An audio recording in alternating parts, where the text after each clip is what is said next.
ഏകദൈവത്തിന്റെ അതിപരിശുദ്ധ നാമം വാഴ്ത്തപ്പെടുമാറാകട്ടെ. കർത്താവിൽ പ്രിയ വിശ്വാസികളുടെ സമൂഹമേ, കുഞ്ഞുങ്ങളെ, നിങ്ങളെ എവരെയും വീണ്ടും വരുമെന്ന് അറിയിച്ചത് പുതിയനായ കർത്താവായ യേശുക്രിസ്തുവിന്റെ നാമത്തിൽ പ്രഭാതവചനത്തിലേക്ക് വളരെ വിനീതമായി സ്നേഹത്തോടെ സ്വാഗതം ചെയ്യുന്നു.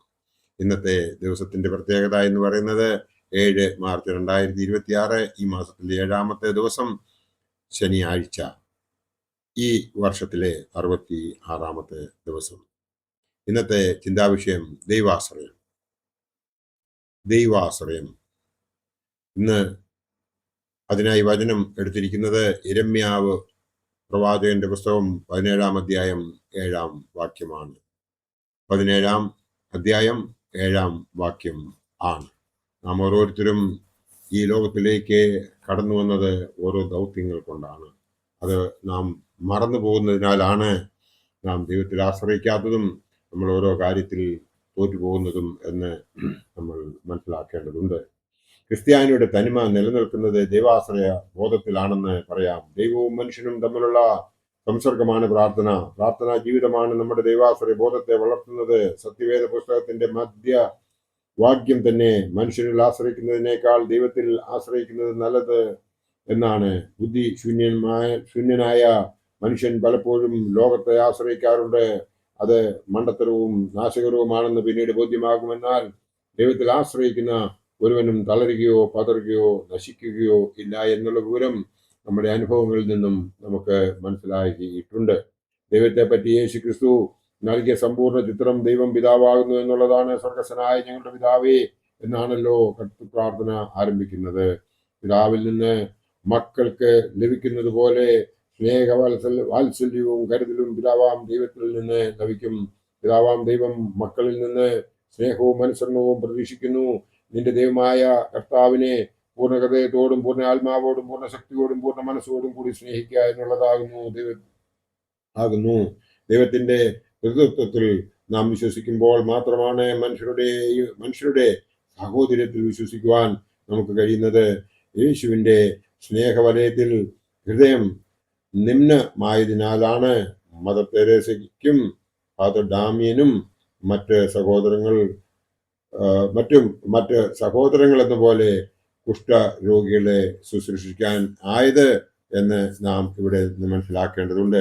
ദൈവാശ്രയത്തിൽ കഴിയുന്നവർക്ക് അനവധി കൃപകൾ ലഭിക്കും. ദൈവത്തിന്റെ സംരക്ഷണ ബോധം ഉള്ളപ്പോൾ ഭയം വിട്ടുപോകും. ഒരു ഡോക്ടർ ഒരാളോട് നിങ്ങൾക്ക് ക്യാൻസറിന്റെ ലക്ഷണമുണ്ടെന്ന് പറഞ്ഞാൽ എന്തായിരിക്കും അവസ്ഥ? ആദി പൂണ്ട് ആകെ തളർന്നു പോകും. വിറയൽ, ചെങ്കടിപ്പ്, തളർച്ച, വിളർച്ച തുടങ്ങിയവയെല്ലാം നിങ്ങളെ ബാധിക്കും.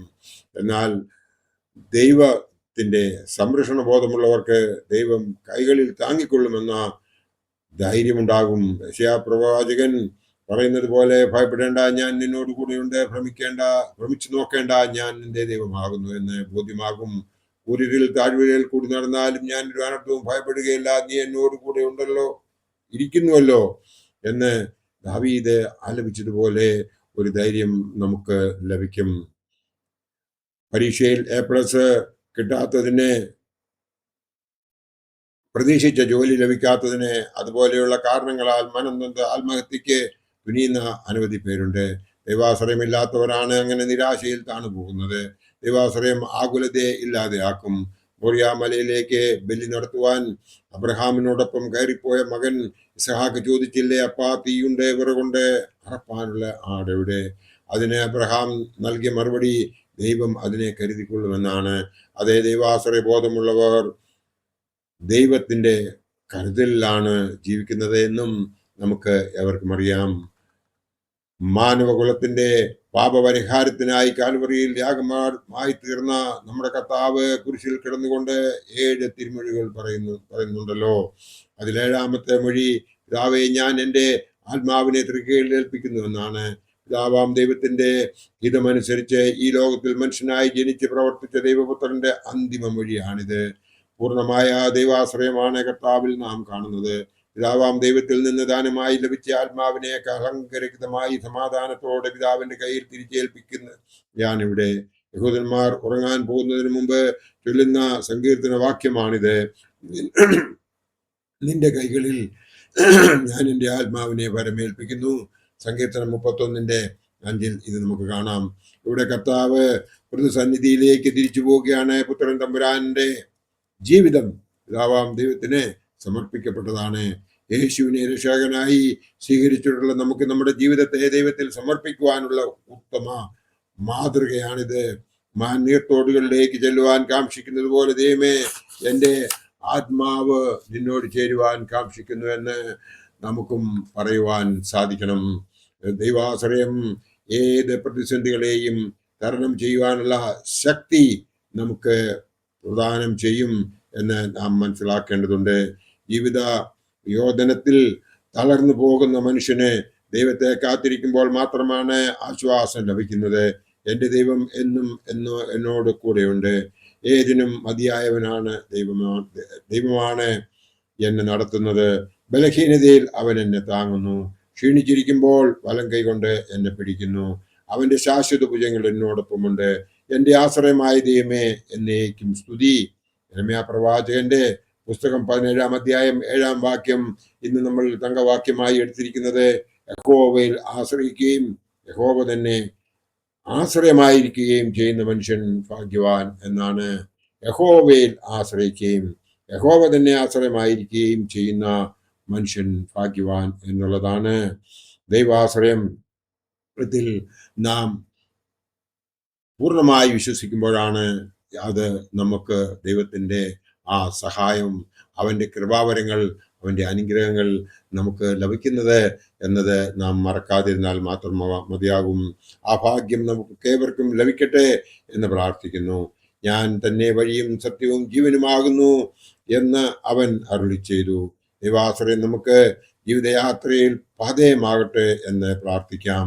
എന്ന് മാത്രമല്ല, ഈ വലിയ നോമ്പിന്റെ 21-ാമത്തെ ദിവസമായ ഇന്ന് നാം ഈ വലിയ നോമ്പിനെ ഒരു ആത്മീയ തീർത്ഥാടനമായി നാം മുമ്പോട്ട് നയിക്കുന്നുവെങ്കിൽ ഉയർപ്പ് ദിവസം നമുക്ക് സന്തോഷിക്കുവാനുള്ള വലിയ കാരണമായി തീരും.